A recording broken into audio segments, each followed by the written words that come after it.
Salam, hormatly vatandaşlar. Eşidenden gelmez, gören göz bilen atlı gepleşiklerimizin tapgarından Tapar Başı Öklimov bilen 8-nji gepleşigimize başlaýar. Tapar, ýaşuly studiýa hoş geldin. Hoş bulduk Murat Bay, nähili burgunmuň? Şükür, özüňizden bolgunmusyňyz? Allah'a şükür. Onda eger ursat bolsa, şol söhbetdeşligimizi dowam etdirýäris. Ottendendir Murat özüň. Ine bärde şuňaly sorag ýüze çykýar-da. Ol bir näçe 10 ýyllyklaryň dowamyny diýsek boljak da, indi 25 ýyl goly döwür 22 ýyl, 25 ýyl geçdi. Şol siziň wezipeden paýdaly kengden aýrylandan bäri halkyň içinde döwletiň, hökümetiň ýaýradan propagandasy boýunça ikiňirem ogry diýip aýtdylar, ogurlyk etdi diýdiler, näme diýdiler. Ýöne oňa açyk ne metbugatda, ne telewizionyada, ne bir oppozisiýada bir iýdili gurrun edilip, şolara sizinki ýalňyş ýalanyp gurrun ýa bir söhbetdeşlik ýa-da sowatnama edilmedi. Näme üçin? Ol sizde däl günne.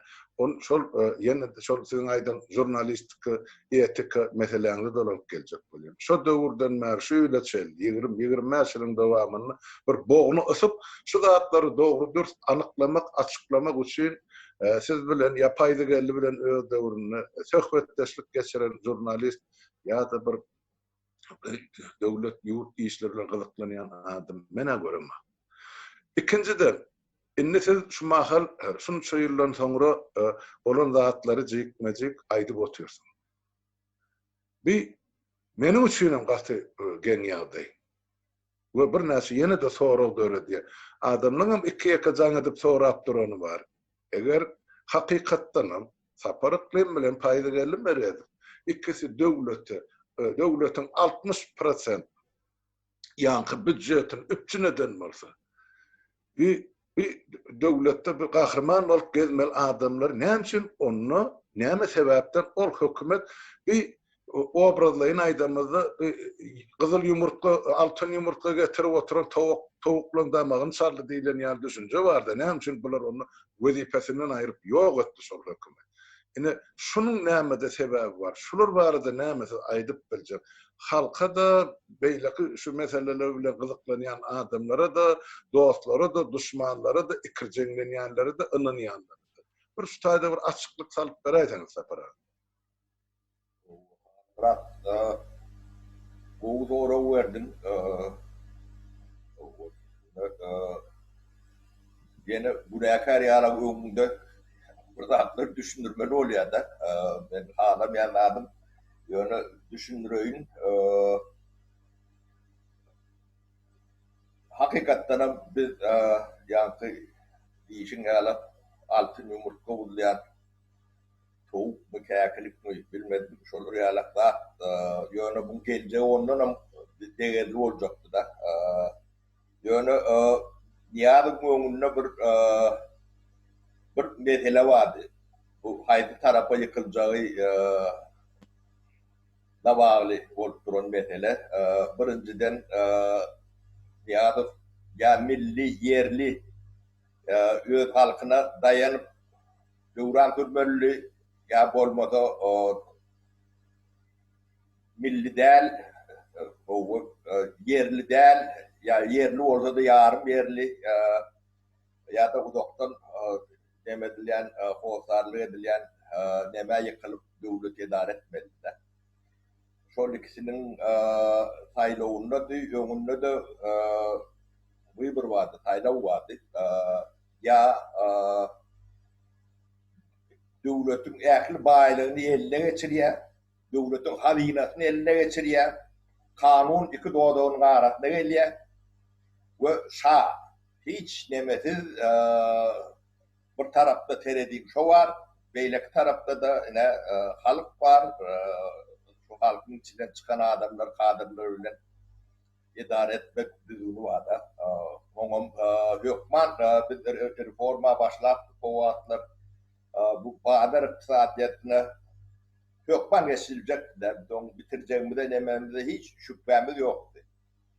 Bu hatta biz daha Türkmenistan agrar devlet olmadan çıkmalıydı. Biz bir senagatın ikinci, üçüncü dövrünü yaşamalı. Bizim planlarımız o değil. Bunun 100% garanti verip biliyat, bunun üstünlüklü yerine getireceğimizi şu Türkmenistan Orta Asya'da, belki Orta Asya'da, Sentral Asya'da ilmin, bilimin, teknolojiyan, finansın merkezi olma mümkünçülüğü var.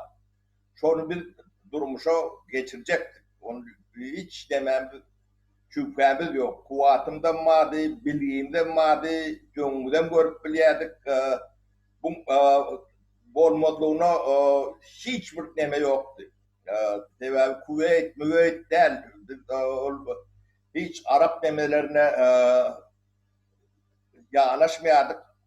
Araplaşan günümüzün bizim sonumuzun başlangıç günüdür. Onu ben son gururum veren küçük bir neme oluyordu da. Şolar yalak olma mümkünçülüğü vardı. İyleki Respublikalardan bir adım yöngödük de. Şu bir adımın yönlüğü sana ullokan mümkünçülükler yaradıya da. Tääre. Kellene getirip bilmeyecek mümkünçülükler yaradıya da. Bizim bu üstünlüklerimiz hem sonunun. Yani niyadı o taraf geçti. Şah olmak var, onun halk olmak var da. Bu tarafı geçen orada niyadı şu an yaşardı. Belki Pentiyede, belki de demede at davrayla adam oldu. Ölmezdi. O da atlarım ne şu at demeden de görünüp duran da atlarda. Devletim bunlar yalak devlet olmazdı. Türkmen'e yakışacak, Türkmen'e gelişecek öten bir devlet olur 30-25 yılın içinde. O var, Niyadık Beylekin teşti. Beylekin teşti, bolonum ne yolunu görüp görsünüz. Olmasa, yine analiz etip kuruyanda, ben analizçi olan kendi analiz edeceğim. Diyem bediyemsiniz, 50 yıl iyida, yani 95. 94. yıldan 50 yıl iyida, 25 yılın büyüğü, şu dövrde en rezultatif bozuluk, yani öğrenimçilikte gördüm kıyın şartlarda, en kıyın şartlarda, yani dövrün en kıyın şartlarda şu dövrler, geçiş dövrü de. Hakkorun. En üstünlüklü, en rezultatif, neticeli yol başçılıktır. Ne şu 4-5 yıl alıp görsem, tereden minüreyhinler, ehli geçeni, galanı tereden minürsinler, hazaplasınlar, demezsinler. Sonun yol başçılık eden, yani neticeli yol başçılık eden Türkmenistan'ın tarihinde yol başçı bolon değerler. Şu otursunları alıp, yani tereden minüreyhinler. Onu yankı değişim yalak şah olma var, ondan normal adam olma var da. O taraf seçti. Eğer de baştan sözünüz böyle bir minut düşünürmek gerek de görücülerimize. Şol SSR yıkılan dövründe, şol elbette şol Türkmenistan orta yolla galdı. Tövre bir yolu demokratik yol bilen aýdaly gün matarın masalynaqy bir döwlet kurmak. Beýleki tarapy aýdaly daş töwregine adamlar ona yaranjanlyk edip bizim padşahymyz peýgamber diýen derejesine çelli ona ögül sözler aýtyp başladylar da. Haýsyny saýlap almaly diýlerini siz belki Türkmen halkyna hyzmat edip demokratik yol bilen gitmek ýolunu saýlap alan. Niýazyň saýlap alan ýoly aky netijede özüni monarh diýip yglan etmek. Şol ideýi ölenap ondan soň häzirki gelenip eýem angaýdy boty özünden soň oglundan soň aktygyny bu kursyny geçirjek. şol pikir bulan kellesinde ölenak bar hem. Ol diňe bir niyaz o bir negativ görelli hukmuna bolup tarihten itip giden bolsa. Onna bolya şo bir şahsyň edenisi diýer. Oň dowamaty bar ine Berdi Muhammed edip oturan işte. Şonuň üçin men siziň aýdyp oturarlygyňyzy halka düşündirmek istedim. Niyaz öz döwründe Türkmen üçün bolsun edip ol bir demokratik görmü Türkmenin köne ýolum nähil diýseňem däp destury gabat gelýän ýol hiç bir saýlap alma şol gidip geldi bir Mekke Medine şol Araplan durmuşun kinoda gördüm özlerini gördüm şolar ýaly hormasyla isläp halky öňüne çökerjek bol şular ýaly ymtylmalary bardy. Şonuň üçin oň dilinden çykan söz garamaýak diýen men ömrümde eşitmedim oglulukdan. Ol öz halkyny Türkmenistan raýatlaryna garamaýak diýip başlady da. Ine men prosto şunu goşmaça aýtjak bolýan zadym siziň sözüňiziň üstüne. Bagyşlan, rapor bagyş. Dowam etdirber. Almırat, bu ýeken ýardyň akyllar. Bu akyly berýän güýçler bar.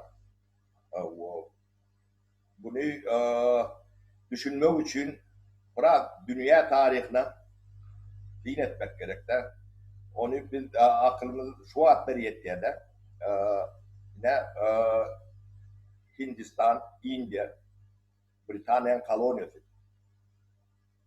bolor. Şeyler mi? O 100 yıllıktan dowamy.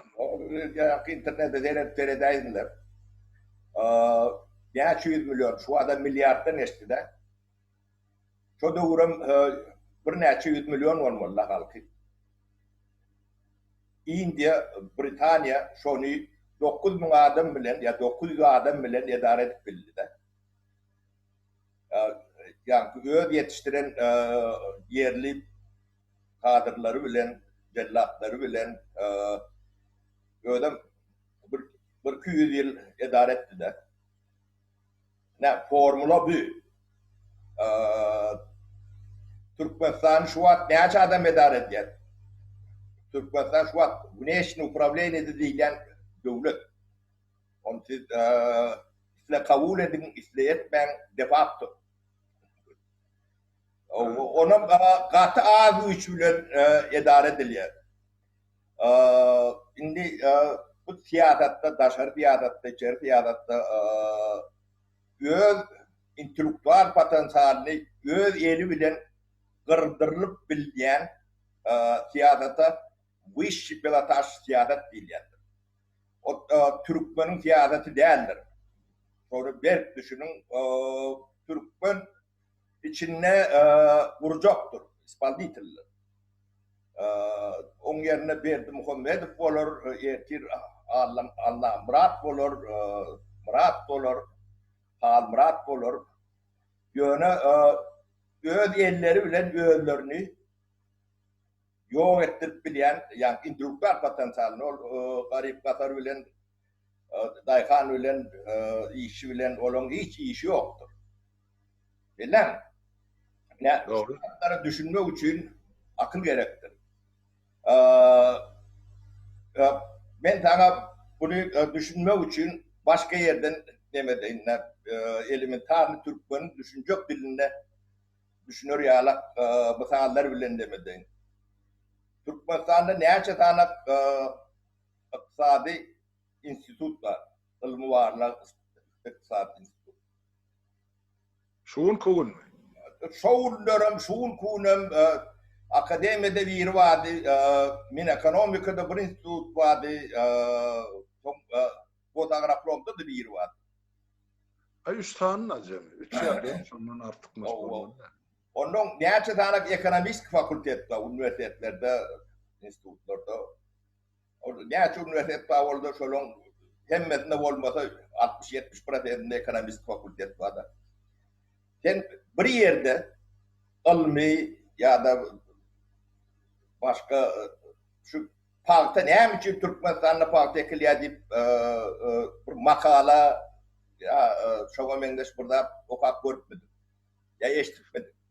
Yok, paxta näme ekilýär men okan esdenýerim ýok. Ýöne şu paxtany çağalar ýygnaya, çağa ölümi bilen baglanyşykly makallar bolup diýýär. Paxta näme üçin ekilýär? O barada idil ýa düýpli makala ýokda. Ýöne plan bolmak üçin her ýyl ine şu awgustdan başlata dekabr çelli ahly gaziýetliň ýüri ulu takyrdy, ine o bardy. O da propagandadyr. Propagandasy vardyr altın ağ altın nip yeni fakat dip o ähli ýa-ni biziň alan tutanlarymyz şu propagandaň urnudyr ýazgylar, kitap ýazanlarlar paltaň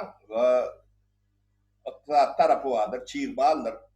Onu hiç deme jedel edilecek ýeri ýokdur.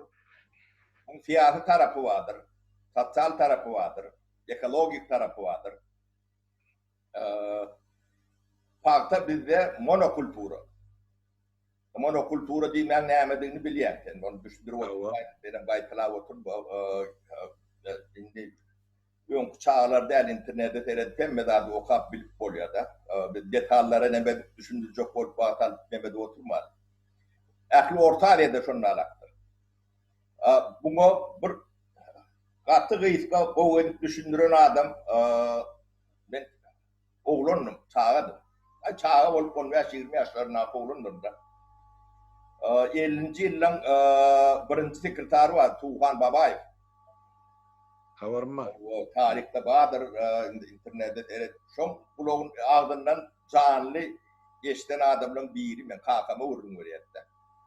Ýa-ni birinji sekretar bolmak üçin Moskwa Sabisedownia, Stalin ýanyna Sabisedownia gidýärdi. Onuň Stalin kawulhanasynda beklediýär buny. Aýaklary titrepdi, o wagtlar ýygnap atyp demedik görülen wagtlarda. Onuň ýa kömekçisi gapyny açyp içeri kalýarlar Stalin'a. Stalin ýok wagty.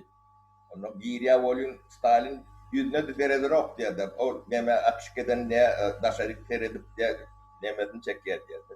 Trubkasını. O. Onuň tedbirli diýär Tuğhan Babaýew etewidi diýär. Da tawariş Stalin Tuğhan Babaýew etýär. O tawariş Tuğhan Babaýew. Если хлопок будет, Туган Бабаев будет. Если хлопка не будет, Туган Бабаева не будет. Вы все поняли, товарищ Бабаев? Да, товарищ Сталин, все понял. Вы свободны. Она собеседование neme. Ne iyi ne biraz savrumen nemelere geldi. Birinci sekreterler vardı. Onun toňun bolan birinci sekreterler vardı. 2 ýyl bastır plan doğurmadı. Birinci sekreter wezifesinden aýrylýar. Diňe başka zat bilen işi ýokdur. Birinci sekreterliň şu parta plany ilki. O başka zatlaryň bilen işi bar bolýany. Sen daşowuzda kanalizasiýa ýok, ýatuw ýok, içejek demeleri ýok, tawoý demeleri ýok, gazy ýok, suw ýok diýip o meseleler bilen işi däldi. Diňe partadyr. Şu adam şonnalar. Üýtgen zat ýok, şu adam monokultura. Partaň zelellidigini, ekonomik tarapdan zelellidigini men ýa-ni öňkü geçen demelerimize düşünürip berdim. Yine gaytalamaly nemeni açtırlar interneti. Bir şan katerokoları vardır. Valakton bahadı vardır. Tüyümün. 400 bunu köpettirler. Çok hiç taktığını dayıkana sonunun iyine aylap getirende dayıkana verilecek pullun hiç tat kalmayanlığını ödleri yönü aritmetik neme. Şunu bir institut işledi mi yazdı mı ya demetti mi? Yekece. Yok. Devlet yol başlıkıyla oturuyor da şu at biri. Ayıp aydan oluyor, ta çalan oluyor. Şu da atlara düşünendir hocam. 25 yıl ön Sovet demedine bunu demediye katlanıyordular. Şu atki dünya vakadından 5-6 etse sen pul veriyor. Türlü yollar bilen yankı iki baka vardır, bakan satış vakadı vardır, raşot vakadı başkadır, onun üstünde premiyeleri vardır, demeleri vardır.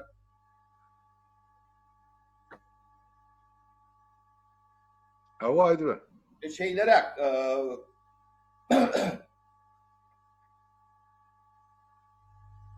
bunu ne sen Aslında ne için yakınlarına sol monokultura ortağı diye de sol sanlı Türkmenistan. Ne mi niyet bilen onu farklı. onu düşündürüp verin Almurat. Yok kadar o hocalık da 56% halk o hocalıkla meşgulliydik de. O Türkmenin titulunu Türkmen o yerde yaşayan Türkmenin yaşadığını bilen 75% oluyor. Yerli millet. Türkmenler. O. İnni parta eksen parta ekilen yerlerde okuwa mı? Ne sana soru veriyorlar. Yok oku yok otaydı değil bilmem. Ha? Yok. Dem için. Sebep sol yazdan maslapta sonku hodasını çelli paktan yankı bir çağılar yığınamalı oldu mektepler yapıp bilim yok. Muğallımlar sotaydı, çağılar sotaydı, studentler paktadı. Şimdi şolun studentler okuçulun yığıyan paktasını opş abiyomda neyse prezentini bilen mi? Yok. 1,5-2%. Sondan geçen orta. Şon için oku yapılar mı? Ha? Şon için oku yapılar mı? Yok, olmalı da hatta logika boyunca. Yok, şon 2%, 1,5% bilen oku. Ben bizim yolbaşçılarım cahil diyenim sebebi var. Sen sonunu getirmedin de o sözle. Şu da atları bilmeyen adam, şu da atları bilmeyen tek 80% halkın yatır aşağına. Şunu bilmeyen adam sen yolbaşı bilir mi? Ne gördüm taylamalı olundu. Yok. Ha? Yok. Şimdi şu taydan kadir çıkar mı? Şu 80%'inden. Öğünleri ala kadir çıktı da. Şunun öğünleri ala. Aydı baydık görün, yani emedik görün, yani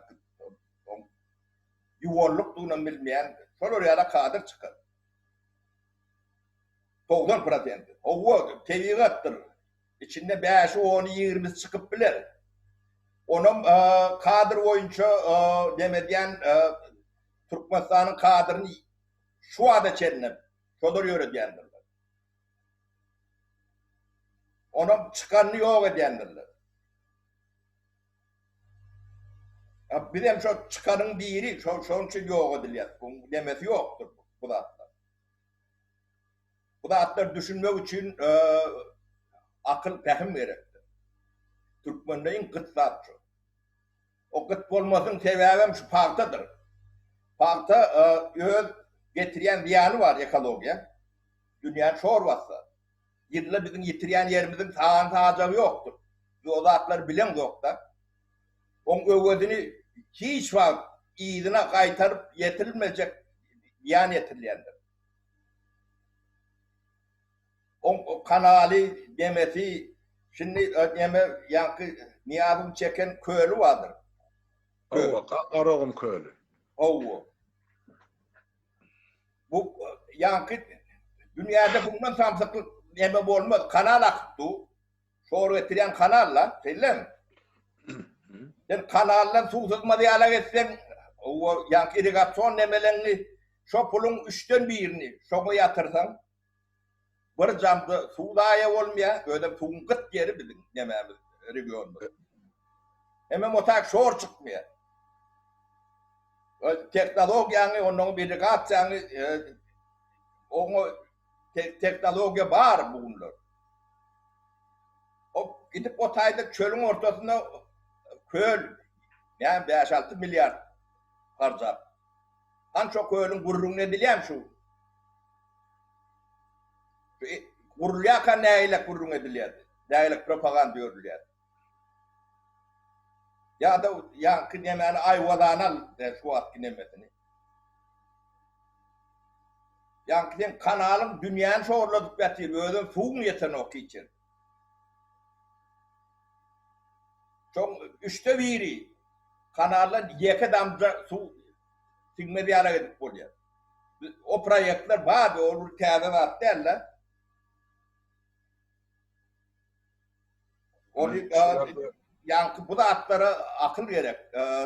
Yankı bizim ayrılanımın sebebi esası büyük nemeleri şu da yankı niyadı han olmalı bir adam cevap verdi. Hem de da şu adamın edaretseler ehli Respublikanı devleti edaret oluyor da. Ödüm bir adam müstebile. 3-4 tane adamdır yanına sonu günde 24 saat kontrolür edilen 3-4 tane adamdır daşından gelen adam. O da yeterli.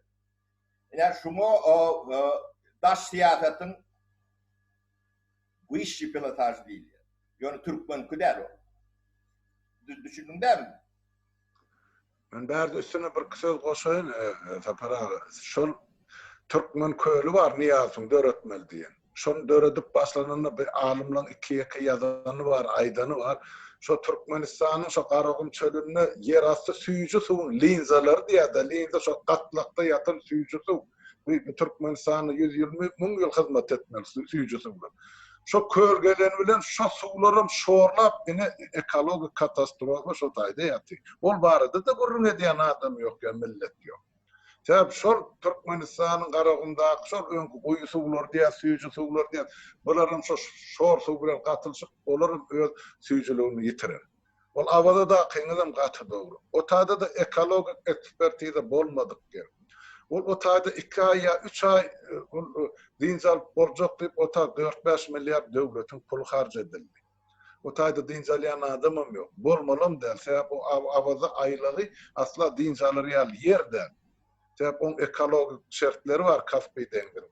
Bu da atlar var adı burun edilen yeri yok, alimler yok, institutlar yok, adamlar yok. Şu zatlardan bilimli, ilimli. Sıgatı da oraydı bu otin. Yine bizim Türkmen halkının betbaatlığı şundan gelip çıkıyor tragediyası. Şu zatlardan. Men aradiylaşayan doğru. Niyaz deyilen adam ol ödünü ödüden şol yankı daşınakı çok urcuk gal elinden çekkerlen üstü bilen Türkmenin en gülyalı kadırlarını, adamlarını, inteligensiyasını, ilimli bilmilisini, dünyanın dört küncüne akıl göz yatıryan adamlarını kökü damar bilen yok etti. Ola mı tragedi? Sana başka bir neme bir durmuştan bir premier getireyim de. Ava? Al getireyim. Haydi verin. Ne daha şoğudum olmasa marin Europlarındaki oğullarda bolon çağı var bu nokta yatan çağı. Şvedya'daki ya da Germanya'daki Amerika'da doğan bu nokta çağdan yeme tapavdu var. Sağlık yağdayınla mı? Yok hiç yani o sağ hem becerem sağ deyip düşün.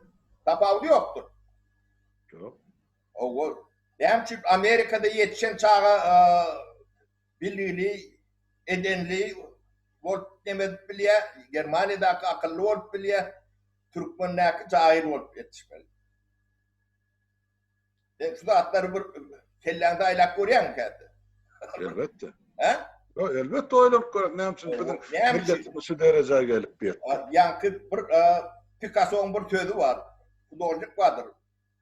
İspan, Fransız, yankı. Doğanlı diye hem mekiş hudorcuk olup da koyar yani.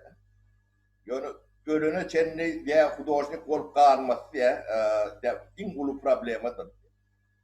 O yani obrazına diye de çağa hem yerde dendir. Yani yetişen fridası vardır. Ortamı. Yetişen ortamı.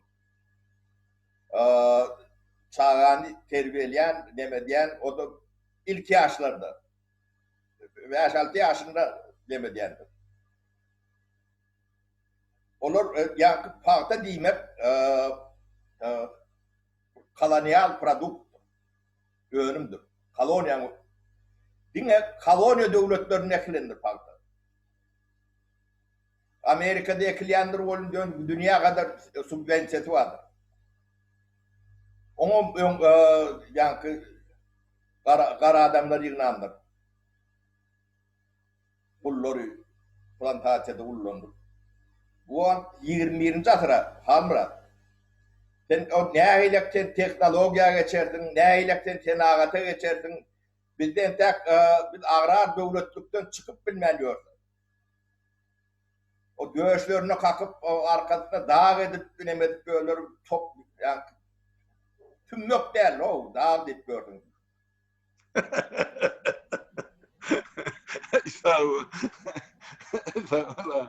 Yok şu da atlara bir düşünen bir fikir ediyen adam olmalı. Devlet yollaşma olur.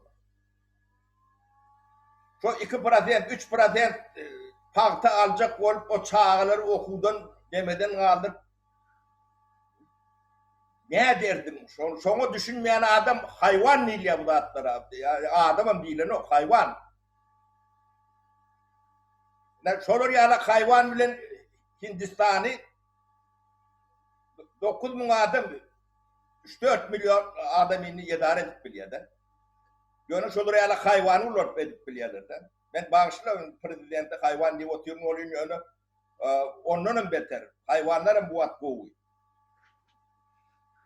Ya inni bir diňe paxta da däl, ol inni dokumayny bol, şol çäreden çäre kop o çağırıp ilim bilim hiç zat alınatlar. Diňe boş takırdy. Şoň üçin hemme halkyň ýaşlarynyň ahlysy çäreden çäre kowulup paxtadan çäreden paxta onu kaýda bir ýyllyk bir näçe wagt sapak okuýar, nähil bilim alýar. O taýda bilim berýän mugallimler bir galdymy? Almırat. Ben sana bir kana soru vereyim. Yine de. Hadi yaşır. Bağışla ben seni bu sen yerini aldım diyor. Sana soru. Ya gedekleşip gurla verir ta pahalı yok. O ort mektepler vardır. Türkmenistan'da. Öyle mi? Türkmen mektepleri vardır. İkisinin hiilinin tapağını biliyor musun? Elbette. O. Ne için Türkmen mekteplerinin hiili pet? Hı? Tersine ort bilmeyen. Bilme hakkı yok. Sen Türkmen mektepte okuyan muğallımın ozal alın ilmi obadan çıkan çağılan köpüzü çolu. Onun nereden bilim versin olur? Neyme dayanıp versinler? Ortlar ol pasta yığanağa, onun ilmiden kul olsa da so tadı Neyim için? Yani doğru neyim için? Kolonyal siyasetin. Kolonyal siyasetin şu. Neticesi. O yerine yaşayan 80% Türkmen elmeden, pahtadan başı çıkanak. Onu şehre de ömrüne yekilek barmadığı adamlar var, o buradan çıkman. Pasportlar yani 60. yıllarda verilip başlarına Türkmen'in eline. O da pasport gören milletten de öyle. Yani demede Avustralya bir yurtta devlet var biliyor musun? O Şumal yangının otur ahlisi. O şu at ya yankı Angliyan emektir şu. Kolonyası. Yok kolonyası değil, Angliyan üyedir. Bu böyle olur. O Britanya Karolluğuna demedir. Bağlıdır.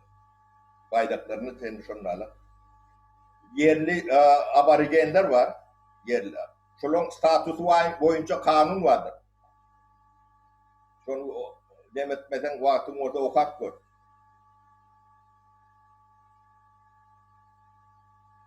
Yine demokratik devletler şoları yankı hemen Avustralyan faunası bilen florasını dengedik koyupturlar.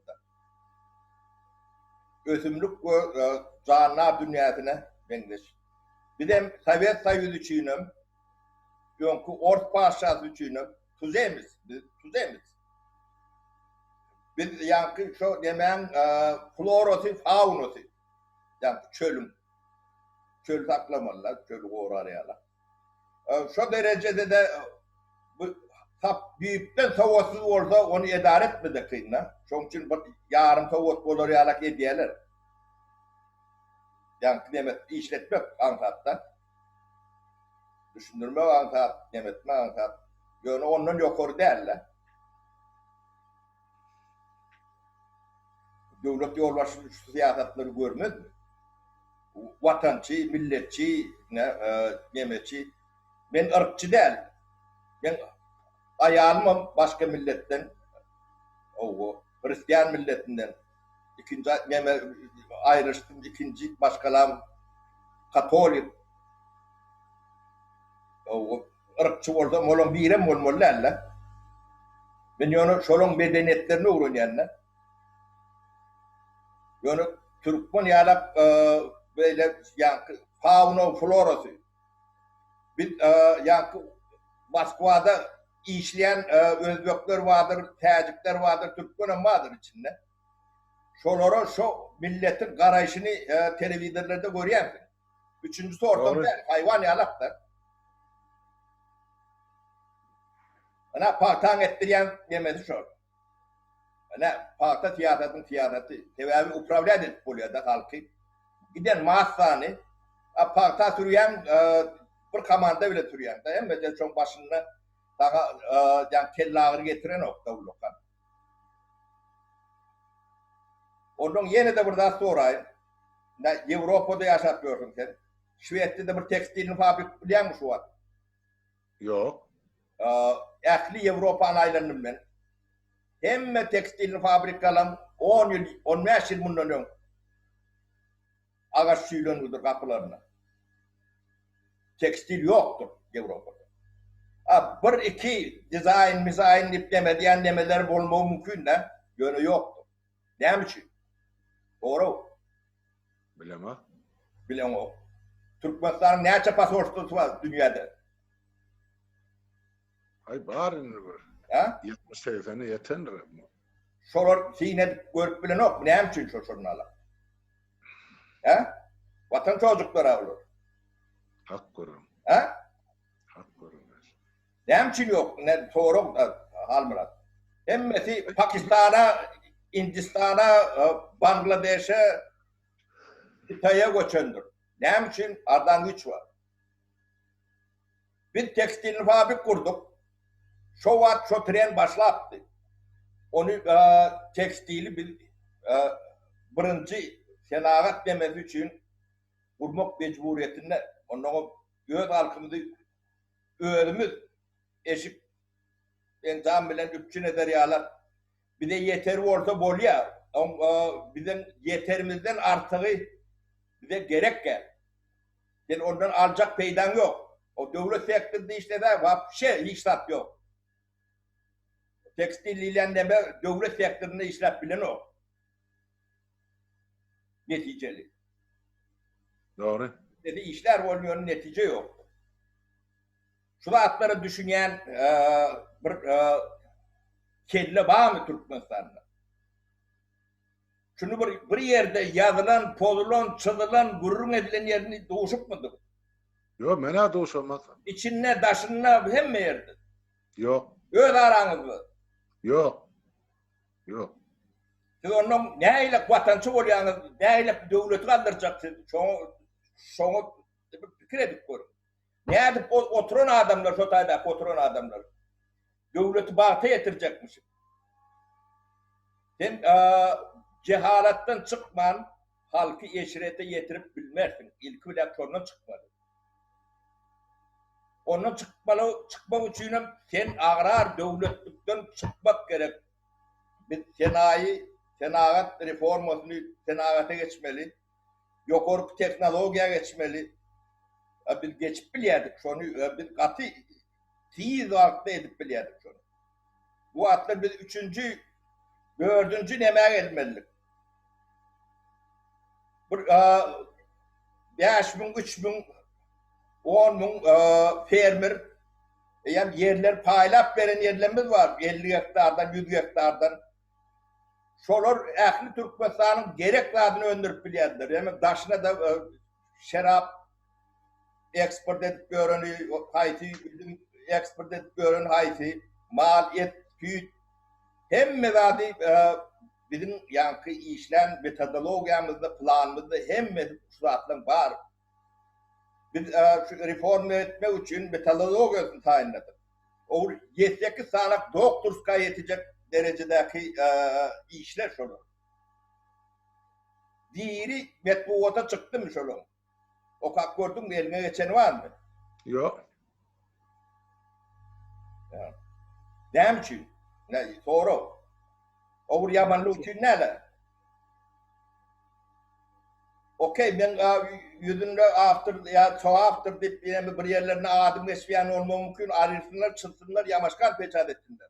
Demede adı yok. Ben de kanarar alıp ya nemet görün adam der ya afterlığa nemet görün adam der. Onun üstünde bir topar adam işledi. Yaka tapar işlen yok. Ya tapar yol başını etti.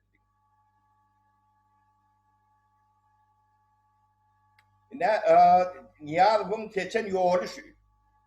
Bunu devam ettireyelim şuyu. On çok yolu ütköden daha yok. Ütköden bilmiyor. Sebebi öderkin ne derler? Vurcuk. O değerli suud edecek olsa orta çıksın suud etsin ben. Yine de müm sanak delil getirip vereyim. Çok vurcukduğunu. Müm sanak. Yaka bıram der. Tek vaktine yetmez. Ben şunun her birini ayıp ver diyecek olsam yığırım onu reportaj almalı olsun benden. Ayıbı yok. Bir yıl almalım olsa ben ona gidecek epizodlarını böleceklerine ayyanlar. Bu aşağına başka da bir topor daha var.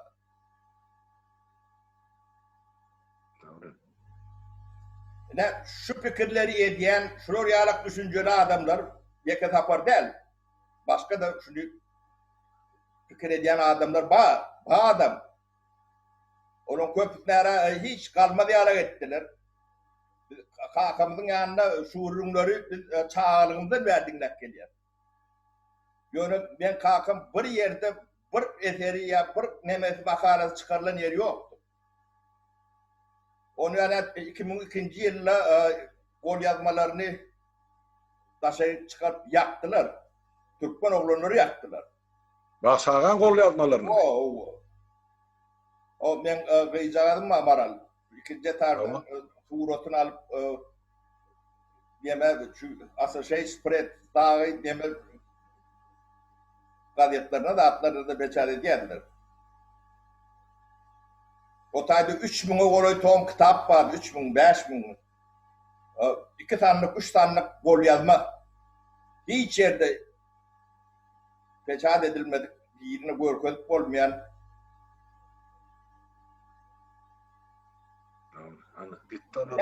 ödem hemece Türkmen oğlanlar arasında yakı orsu yok. Ne Hindistan şeydi bedar ettiler. 100 yıllar.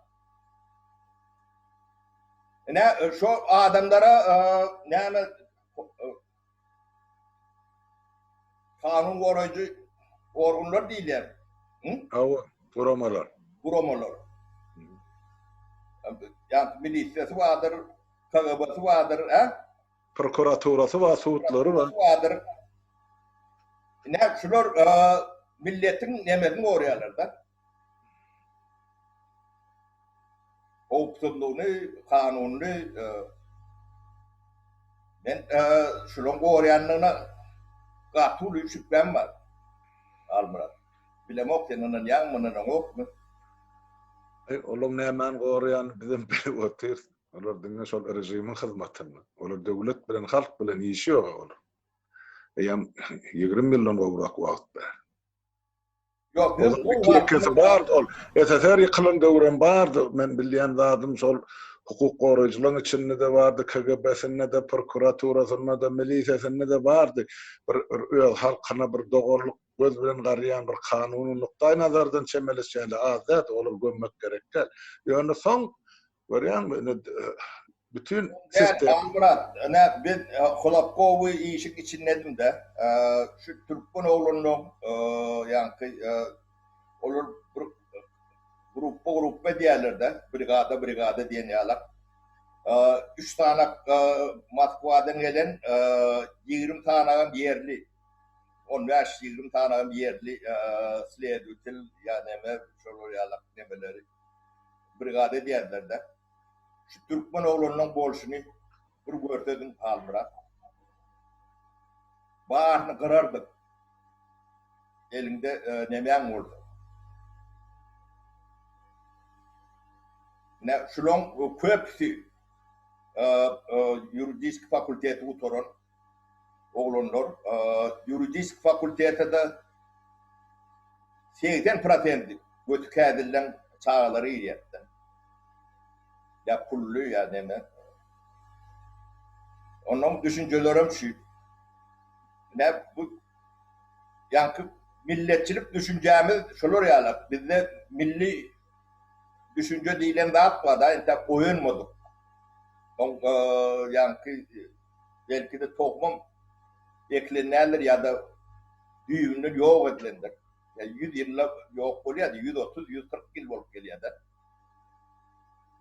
Doğru. Ne Göktepe Urşu'ndan son 140 yıldan son, 130 yıldan son halka yer verecek olan birinci adamdır.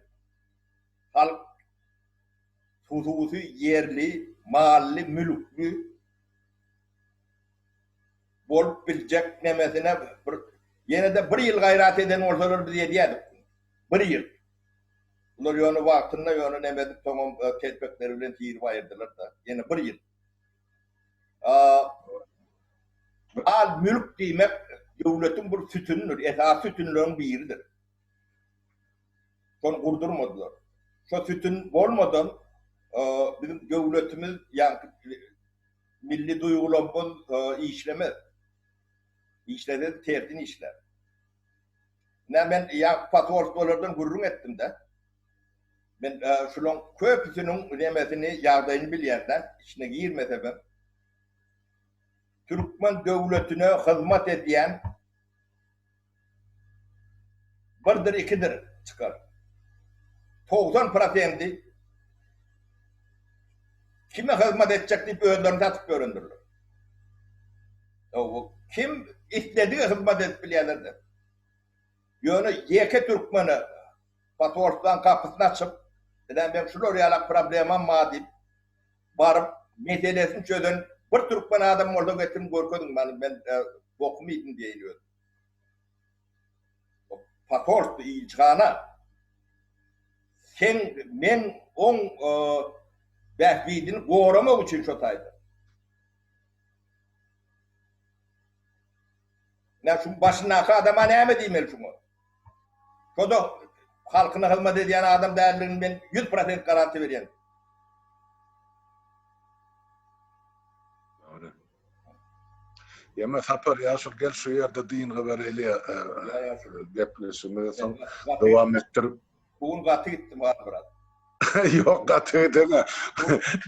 Bu sana ağırlı meseleler düşünükül de hatta o halkın bolup duruşu yağdı devletler gap var ya bir halk oğlu vatan oğlu real gururlar etmeli var başka ne mi diyeyim ben sana ağırlı meselede ben sana şumar dinleyip oturuyorum bir kısım bolup ne mi diyeyim ne mi aydın hakikatta ne mi karşılıklı aydırzat var yok. Bu halk adamlarım otursun her bir adam fikir etsin. Biz ne ettik şutaydı? Şu geçtiden 30 yıl her kişi ne etti? Özüne cevap versin her bir adam. Edilen iş var mı? Böyle ya şu şutayda oturalım devam ettirelim. Vardı. O, en küçük pleşiklere çelli, öyümü davadançılık hem mi görücülere.